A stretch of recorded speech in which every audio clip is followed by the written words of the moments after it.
Hello everyone, कैसे हैं आप सब। This is Shekhar Jahangir. Revision series चल रही थी। गॉस थ्योरम में हम डिस्कस कर चुके थे what is the Gauss theorem and we see the proof of Gauss theorem. Proof देख लिया था अपन ने, गॉस थ्योरम क्या होती थी उसके बारे में डिस्कस कर लिया था। आज गॉस थ्योरम की एप्लीकेशन पर अपन डिस्कस करने वाले। What do you mean the application?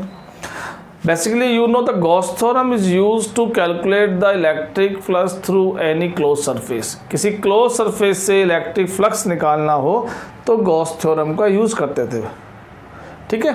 लेकिन यहाँ हम क्या कर रहे हैं? With the help of the Gauss theorem, we are going to calculate the electric field due to a continuous charge distributed body.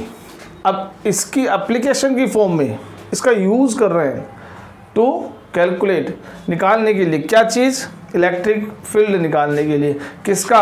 एक यूनिफॉर्मली चार्जेस डिस्ट्रीब्यूटेड एक body है, जैसे एक मैंने स्ट्रेट वायर ले रखा है। इसमें तीन एप्लीकेशन जनरली है, पर अगर मैं 2020-21 बैच की बात करूं, 2020-21 बैच की बात करूं तो उसमें थर्ड जो एप्लीकेशन है, electric field due to spherical shell has been removed from your syllabus, वो हटा दिया गया है आपके सिलेबस से।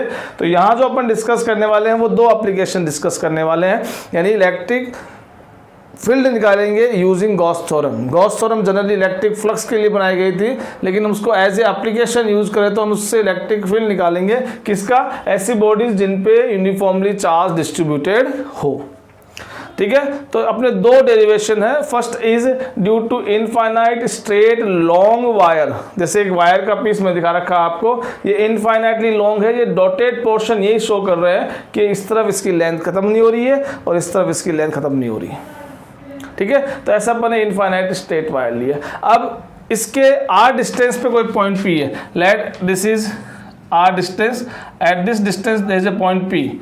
इस पी पॉइंट पे आपको इलेक्ट्रिक फील्ड निकालना है यूजिंग गॉस थ्योरम, ठीक है। तो ये क्वेश्चन जनरली हर साल अगर आउटसाइड दिल्ली में नहीं आता तो दिल्ली में मिल जाता है, फॉरेन में मिल जाता है, कंपार्टमेंट में आता है, यानी किसी ना किसी सेट में every year you will see the application of Gauss theorem. तीन एप्लीकेशन है, उनमें से कोई भी एक एप्लीकेशन आपको किसी न किसी पेपर में मिलती है, ठीक है। सो अब स्टार्ट करते हैं। अपना टॉपिक जो है वो है that is electric field, that is electric field due to infinite long state charged wire using Gauss theorem. Gauss theorem का यूज करके हम क्या निकालने वाले हैं? इलेक्ट्रिक फील्ड निकालने वाले। तो देखिए स्टेप यूज करेंगे। सबसे बड़ा प्रॉब्लम क्या आती है? सबसे बड़ी प्रॉब्लम ये आती है कि आपको तो बजा के ये बताया गया था कि जब भी क्लोज सरफेस आए गॉस थ्योरम अप्लाई कर दो, जब भी क्लोज सरफेस आए गॉस थ्योरम अप्लाई कर दो। पर यहाँ तो कोई भी क्लोज सरफेस नहीं है। अब क्लोज सरफेस नहीं है तो गॉस थ्योरम कहाँ अप्लाई करोगे? तो पहली रिक्वायरमेंट क्या है? यहाँ पे एक इमेजनरी गॉसियन सरफेस ड्रॉ करनी है।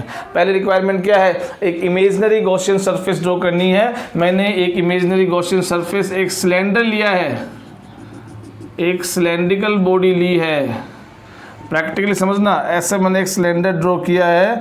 This cylinder is a imaginary Gaussian surface, this is called Gaussian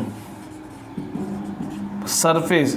imaginary है, इस वायर के चारों तरफ नहीं बनी हुई है, पर मुझे गॉस थ्योरम्स की हेल्प से इलेक्ट्रिक फील्ड निकालना है तो मुझे क्या करना पड़ेगा? क्लोज सरफेस लेके आनी पड़ेगी। ये क्लोज सरफेस में लेके आ गया, ड्रॉ गया क्लोज सरफेस। क्वेश्चन आपके दिमाग में ये आता है कि ये आपने क्यों लिया है? क्या आपके घर में सिलेंडर खत्म हो गया इसलिए सिलेंडर दिमाग में आ गया? स्पेयर भी तो क्लोज सरफेस होता है, आपने वो क्यों नहीं लिया? एक क्यूब भी तो क्लोज सरफेस होता है, आपने वो नहीं लिया। ये क्यों लिया? इसका आंसर दूंगा एट लास्ट, ठीक है। लास्ट में देखेंगे क्यों आंसर देंगे। गलत नहीं है, स्पेयर भी आप ले सकते हैं, एक क्यूब भी ले सकते हैं। प्रॉब्लम क्या है? प्रॉब्लम अपन बात करेंगे, ठीक है। देखिए इधर आ जाइए।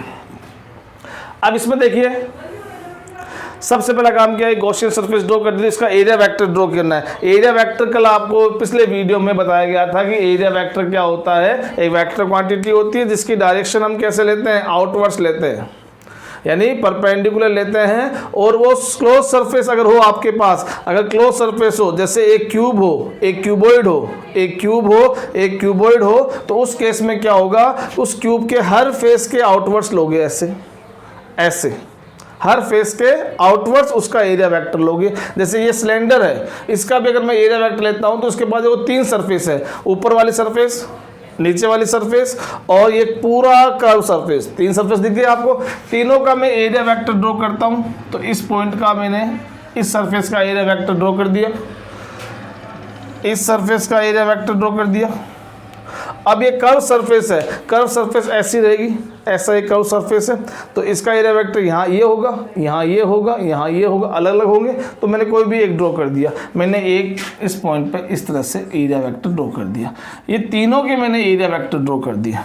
अब दूसरी बात, ये डायग्राम आपको समझ में आ रहा होगा। इसको ऐसे मान लीजिए कि अंदर से एक वायर जा रहा है जिसपे चार्जेस डिस्ट्रीब्यूटेड है, फैले हुए हैं, और उसके अंदर आपने एक सिलेंडर डाल दिया, ऐसे सिलेंडर ऐसा जिसके बेस और बॉटम, इसका जो ऊपर वाला अपर और टॉप और बॉटम दोनों ही नहीं है, पूरा ऐसे एक पाइप होता ना, उस पाइप का जैसा एक स्ट्रक्चर है, और उस पाइप के स्ट्रक्चर को आपने उस तार में डाल दिया और यहाँ रोक दिया। तो ये पाइप यहाँ से स्टार्ट हो रहा है, इस तरफ जा रहा है और यहाँ ख़त्म हो रहा है, इस तरफ से बीच में से एक वायर जा रहा है। तो ये ऊपर वाला टॉप हो गया, सरफेस 1 पूरी कर्व सरफेस, सरफेस 2, और नीचे वाला बॉटम, ये क्या हो गया, थर्ड सरफेस। तो ये आपकी फर्स्ट सरफेस, ये आपकी सेकंड सरफेस, ये थर्ड सरफेस। हमें क्या करना है, गॉसियन सरफेस से निकालते तो फ्लक्स ही, तो हम लोग कैसे करेंगे, हमें क्या करना है, अब इससे टोटल फ्लक्स की वैल्यू कैलकुलेट करनी है। कैसे टोटल फ्लक्स की कैलकुलेट करोगे, यहाँ आपको दिख रहा है कि सिलेंडर के पास 3 फेस है, 1, 2 और 3 दिख गए, तीनों फेस दिख गए, इनके बीच में स्ट्रेट वायर जा रहे हैं। तो मैं इससे कितना फ्लक्स निकल रहा हूँ, प्लस इससे कितना निकल रहा है, प्लस इससे कितना निकल रहा है, प्लस, तीनों को ऐड कर दूंगा। फ्लक्स क्या है, स्केलर क्वांटिटी है, और स्केलर क्वांटिटी में आपको क्या चाहिए, केवल अलजेब्रिक सम करना होता है। Suppose 20 line plus 30 line plus 20 line is equal to 70 line, flux आ गया। और इसमें देखना है कि स्ट्रेट वायर है, तो इसमें देखो पहले इससे फील्ड लाइंस निकल कैसे रही है, क्योंकि फ्लक्स निकालने के लिए आपको क्या चाहिए, इलेक्ट्रिक फील्ड लाइंस भी चाहिए। कैसे चाहिए, तो देखो ये आपका स्ट्रेट वायर है, इनफाइनाइट लॉन्ग है, तो देखो सपोज इससे कैसे निकलेगी, ये फील्ड लाइंस निकल रही पॉजिटिव चार्ज से, इधर भी निकलेगी, इधर भी निकलेगी, इधर भी निकलेगी। अब ये वायर जब यहाँ है तब भी इधर से निकलेगी, इधर से निकलेगी, इधर से, वायर के इस पोर्शन की बात करूँगा तो इधर से निकलेगी। ये स्ट्रेट वायर है जो इनफाइनाइट लिया अपन ने, इससे मतलब क्या हुआ कि इससे फील्ड लाइंस केवल ऐसे निकल रही है, ऐसे निकल रही है, ऐसे निकल रही है, ऐसे कोई फील्ड लाइंस निकल रही नहीं है, ऐसे तो वायर ही है, ऐसे कोई फील्ड लाइंस निकल रही नहीं है, ऐसे तो वायर ही है। इसका मतलब क्या हुआ, जो भी फील्ड लाइंस निकल रही है वो केवल इस कर्व सरफेस से निकल रही है। यहाँ आपका इलेक्ट्रिक फ्लक्स निकल रहा है इस सरफेस से, वो 0 है, प्रैक्टिकली आप समझ पा रहे हैं। यहाँ से निकल रहा है वो कितना है, 0 है, प्रैक्टिकली समझ पा रहे हैं। जो भी फ्लक्स निकल रहा है वो यहाँ से निकल रहा है, लेकिन हम जब कैलकुलेशन स्टार्ट करेंगे हम इसका भी और इसका भी फ्लक्स को वैल्यू निकालने की कोशिश करेंगे, ठीक है। तो अब देखो क्या करना है, पहले इस पे डायरेक्शन मेंशन कर दो। इस सरफेस के लिए, इस सरफेस के लिए एरिया इलेक्ट्रिक फील्ड जो निकलेगा वो इधर ही निकलेगा, क्योंकि आपका वायर ये जा रहा, पॉजिटिव चार्ज से इलेक्ट्रिक फील्ड लाइंस ऐसे निकल गई। इधर की बात करूंगा तो positive charge electric field lines इधर निकल जाएगी, तो इसके लिए भी इलेक्ट्रिक फील्ड लाइंस ऐसे आ रही है, मेरे ख्याल में समझ गए होंगे आप। और जब कर्व सरफेस की बात करूं, क्योंकि पॉजिटिव चार्ज है, इधर भी निकलेगी तो इधर भी निकलेगी, तो मैंने इधर लिया है, तो इससे भी इलेक्ट्रिक फील्ड लाइंस की डायरेक्शन इधर आ जाएगी। तो अब समझ में आ रहा है आपको, इस वाले सरफेस से इलेक्ट्रिक फील्ड लाइंस ऐसे निकल रही है, यहाँ से भी ऐसे निकलेगी, ऊपर वाले सरफेस से भी, क्योंकि ये पूरा वायर स्ट्रेट है, आगे तक है, इससे केवल फील्ड लाइंस ऐसे निकल रही है, हॉरिजॉन्टल ही निकल रही है, केवल कोई भी एंगल बना के ऐसे या ऐसे निकल रही नहीं है, क्योंकि ये अभी आपने क्या लिया है, लॉन्ग स्ट्रेट वायर लिया है जो इनफाइनाइट पे खत्म होगा। जहाँ ये खत्म होगा वहाँ से ऐसे निकल सकती है, पर आपका वायर इनफाइनाइट लॉन्ग है, पता नहीं कहाँ खत्म होगा। अपने वाले केस में तो खत्म नहीं हो रहा, ठीक है। तो यहाँ आपको देख सकते हो, angle between this case is 90, angle in this case is 90 and angle is this case is 0, ठीक है। सो calculate the electric flux through the all these three. So net flux through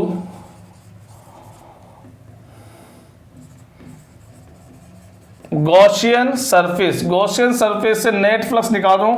पहले मैं गॉस थ्योरम यूज नहीं कर रहा हूं, पहले मैं सिंपल वाला फॉर्मूला यूज कर रहा हूं कि मेरे पास नेट फ्लक्स निकालना, तो मेरे पास 3 सरफेस है, उन तीनों का टोटल फ्लक्स निकाल लूं। इससे कितना निकलने वाला है, इससे कितना निकलने वाला है, इससे कितना निकलने वाला है, तीनों का निकाल लेते हैं। ठीक है, 5 वाली सरफेस की बात करता हूं जिसका एरिया लेट ए है और कॉस, देखिए इनको नाम दे दीजिए। Late this is area E1, this is area E2 and this is area E3। ठीक है, तो फर्स्ट इलेक्ट्रिक फील्ड की बात करता हूं तो A1 cos φ1 यानी सरफेस फर्स्ट से कितना इलेक्ट्रिक फ्लक्स निकलेगा, उसमें एंगल कितना दिख रहा है आपको, 90 दिख रहा है, प्लस A2 cos कितना दिख रहा है आपको, सेकेंड सरफेस में देखो कितना एंगल है, 0 डिग्री है E और A के बीच में, क्योंकि आपको पता है कि यहाँ जो थीटा एंगल आता है वो थीटा एंगल किसके बीच का है, E और A के बीच का होता है, प्लस A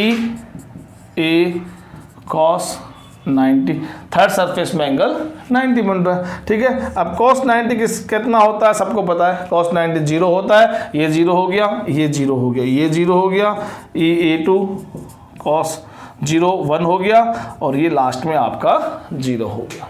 ठीक है, समझे आप। अब 5 पे आ जाइए, φ is equal to E area A2 कौन सा एरिया बच गया, ये सिलेंडर का एरिया था ऊपर वाला सर्कल πr², जिससे कोई फ्लक्स पास नहीं हो रहा, वो हट गया। बॉटम एरिया सर्कल πr², वो भी हट गया। एक सिलेंडर की कर्व सरफेस बची है, सिलेंडर की कर्व सरफेस का एरिया कितना होता है, 2πrl, 2πrl। अगर r उसकी रेडियस है और उस सिलेंडर की लेंथ कितनी है, अगर l हो, तो ये उसका क्या हो जाता है, एरिया हो जाता है। तो इस केस में आपका 2πrl ये एरिया मैंने पुट कर दिया। Equation 1, this is what, this is electric flux through this close surface using basic formula EA cos theta. पर ये क्लोज सरफेस है कि नहीं है, क्लोज सरफेस लेके अप्लाई कर सकते हैं, गॉस थ्योरम भी अप्लाई कर सकते हैं। तो by Gauss theorem, by Gauss theorem आपका फ्लक्स कितना होता है, Q अपॉन एप्सिलॉन नॉट होता कि नहीं होता है। Q is what, enclose charge. अब एनक्लोज चार्ज की बात करते हैं, ये पूरा सिलेंडर है, ये वायर पूरा का पूरा इनफाइनाइट लॉन्ग है, लेकिन सिलेंडर आपने कितने लेंथ का लिया है, L लेंथ का लिया है। तो इस सिलेंडर में जो वायर फंसा पड़ा है वो वायर कितने लेंथ का फंसा पड़ा है, L लेंथ का। इस L लेंथ पे कितना चार्ज है हमें उससे मतलब है, कि बाकी का जो वायर है वो आउटसाइड द सिलेंडर है, आउटसाइड द गॉसियन सरफेस है, which is not in count of enclose charge. उसका चार्ज एनक्लोज जो है वो हमारे काउंट में नहीं आने वाला। तो हम क्या लेने वाले हैं, हम इसकी लेंथ है सिलेंडर की, उतनी लेंथ का वायर है, उसका चार्ज देख लेते हैं। अब इस टॉपिक से पहले आपने ये लीनियर चार्ज डेंसिटी पढ़ा था, सरफेस चार्ज डेंसिटी भी थी, वॉल्यूम चार्ज डेंसिटी भी थी। लीनियर चार्ज डेंसिटी क्या होता है, lambda, lambda is a symbol to represent the linear charge density is equal to Q upon L, charge upon length. तो देखो इसी वाले फॉर्मूले से यहाँ चार्ज अगर पता कर लिया, अगर हमें ये पता हो कि ये लैम्डा चार्ज डेंसिटी का एक स्ट्रेट वायर है, क्वेश्चन में गिवन भी आएगा आपको, तो उसके पास L लेंथ पे कितना चार्ज होगा, इस L को मल्टीप्लाई कर दो लैम्डा से, मैंने L से मल्टीप्लाई कर दिया, Q आ गया। तो ये Q की वैल्यू आ गई, वही Q की वैल्यू मैं यहाँ पुट कर दूंगा। So Q is equal to lambda L upon epsilon. Give it equation number 2. This is flux of the same Gaussian surface. This is flux of this Gaussian surface. Both flux is of the same surface. It means the value of this is equal to value of this. ये दोनों आपस में equal हो गए, क्योंकि आपने जो ये सरफेस है उस सरफेस का जो आपने फ्लक्स निकाला है बेसिक फॉर्मूले से भी इसी सरफेस का निकाला है, गॉस थ्योरम भी आपने इसी सरफेस पे अप्लाई की है। तो ये फ्लक्स और ये फ्लक्स मैग्नीट्यूड में क्या है, इक्वल है। So put the equation 1 and 2। तो बाय इक्वेशन 1 and 2 क्या हो जाएगा, this 2πrl into E is equal to lambda L upon epsilon naught. What is our derivation about? Electric field due to infinite long charge. Electric field चाहिए, first cancel this L by this L, क्या बच गया आपके पास? इधर तो आप ई को रखो, ऊपर लैम्डा है ही, इस 2 पाई आर को नीचे भेजूंगा तो मैंने 2 पाई को भेज दिया, आर को भेज दिया, सुंदर सा फॉर्मूला बनाने के लिए एप्सिलॉन नॉट था उसको बीच में फंसा दिया। तो this is formula of electric field due to a straight long current carrying conductor which has lambda charge density और उससे r distance पे जो point है उसका हमने निकाला है। So this is the first equation of the Gauss theorem. In the next video we will see how can we calculate electric field due to a plane infinite sheet at distance r, again using Gauss theorem. Thank you so much.